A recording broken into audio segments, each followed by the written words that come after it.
Hello student, question given है if the maximum distance of normal to the ellipse be less than 2df from the origin is 1 then the eccentricity of ellipse is equal to this ये बताना है। अब देखो इन्होंने बोला है कि मैक्सिमम डिस्टेंस ऑफ नॉर्मल के लिए बात करनी तो हमें नॉर्मल का इक्वेशन फाइंड आउट करना पड़ेगा। तो आपको ये पता है कि इक्वेशन ऑफ नॉर्मल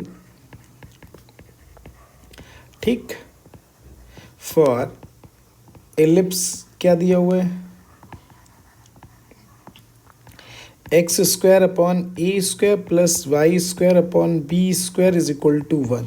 वो क्या होता है x a sec theta x minus b cosec theta y is equal to A square minus B square. ठीक, तो ये आपका इक्वेशन होता है। लेकिन अब क्वेश्चंस के अकॉर्डिंग टू क्वेश्चन, तो अकॉर्डिंग टू क्वेश्चन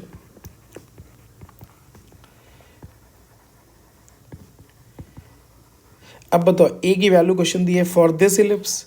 अगर इस इलिप्स के लिए बात कर ले रहे तो ए की वैल्यू कितनी आ जाएगी 2, तो 2 sec theta x minus b cosec theta y is equal to 4 minus B square.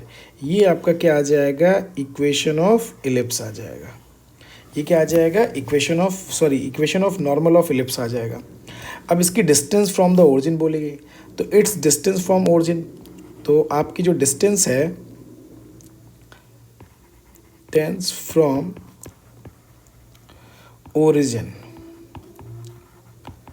वो हमारी जो वैल्यू आएगी p इज इक्वल टू ये कितना आ जाएगा p इज इक्वल टू आ जाएगा 0 माइनस 0 और ये आ जाएगा 4 minus B square minus 4 minus B square और अपॉन अंडर रूट कितना आ जाएगा 4 सेक स्क्वायर थीटा और ये आ जाएगा plus b square cosec square theta.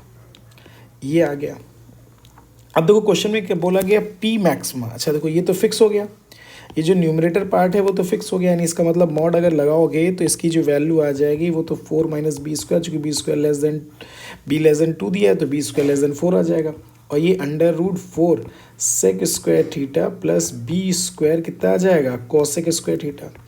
ये आपकी लेंथ हो जाएगी। तो अकॉर्डिंग टू क्वेश्चन ये क्या कह रहे हैं p जो है आपका वो मैक्सिमम दिया है, तो p मैक्सिमम होगा व्हेन क्या आ जाएगा 4 सेक स्क्वायर थीटा और plus b square cosec square theta क्या हो जाएगा मिन हो जाएगा। ये क्या आ जाएगा मिन आ जाएगा।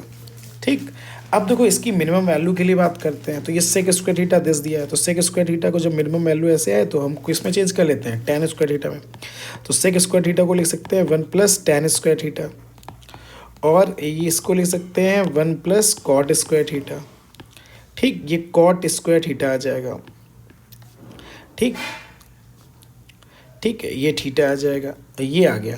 तो ये आ गया आपका 4 प्लस बी स्क्वायर, ये बच गया 4 टेन स्क्वायर थीटा और आ जाएगा b square cot square theta.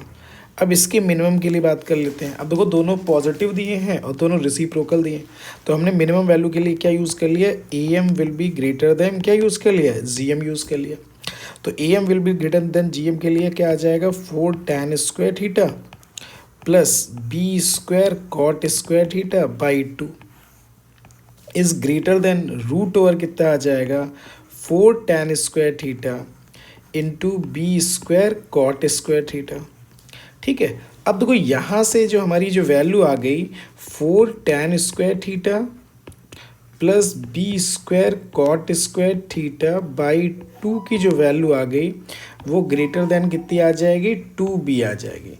तो इसका मतलब जो होल यानी कि जो होल एक्सप्रेशन दिया है यानी कि 4 tan square theta plus b square cot square theta की वैल्यू कितनी आ जाएगी 4b। तो होल एक्सप्रेशन जो ये दिया है तो यानी it means 4 plus b square plus 4 tan square theta plus b square cot square theta is greater than कितना आ जाएगा 4 plus b square plus 4b। यानी कि ये जो एक्सप्रेशन है वो greater than or equal to 2 plus B का क्या आ जाएगा होल स्क्वायर आ जाएगा। ये इसका मतलब इस एक्सप्रेशन की मिनिमम वैल्यू क्या आ जाएगी। तो p मैक्सिमम की वैल्यू देख लेते हैं। तो p मैक्स जो आ गया तो P max is equal to आ जाएगा 4 minus B square upon under root 2 plus B का होल स्क्वायर आ जाएगा। पी मैक्स की वैल्यू कितनी दी है क्वेश्चन के अकॉर्डिंग 1 दिया हुआ है, तो यहाँ से 4 माइनस बी स्क्वायर की वैल्यू कितनी आ जाएगी 2 प्लस बी आ जाएगा। अब देखो यहाँ से आप अगर सॉल्व करोगे तो ये बी स्क्वायर प्लस बी और माइनस 2 इक्वल टू क्या आ जाएगा 0, तो बी की वैल्यू -2 यानी कि +2 और b कितना आ जाएगा -1 इक्वल टू कितना आ जाएगा 0, तो b की वैल्यू कितनी आ गई 1 आ जाएगी। अब b की वैल्यू 1 आ गई और चूंकि b नेगेटिव -2 दिया हुआ है तो b कितना आ जाएगा 1 आ जाएगा। अब आपको पता है कि हमको इसेंट्रिसिटी फाइंड आउट करना है, तो इसेंट्रिसिटी के लिए फॉर्मूला क्या हो जाएगा इलिप्स के लिए A B square is equal to A square 1 minus E square आ जाएगा। तो बी स्क्वायर की वैल्यू 1, ए स्क्वायर की वैल्यू दी है 4, 1 माइनस कितना आ जाएगा ई स्क्वायर, तो ये 1/4 माइनस 1 इज इक्वल टू कितना आ जाएगा माइनस का ई स्क्वायर की वैल्यू कितनी आ जाएगी 3/4, तो ई की वैल्यू कितनी आ जाएगी √3/2। यही आपका क्या आ जाएगा आंसर आ जाएगा।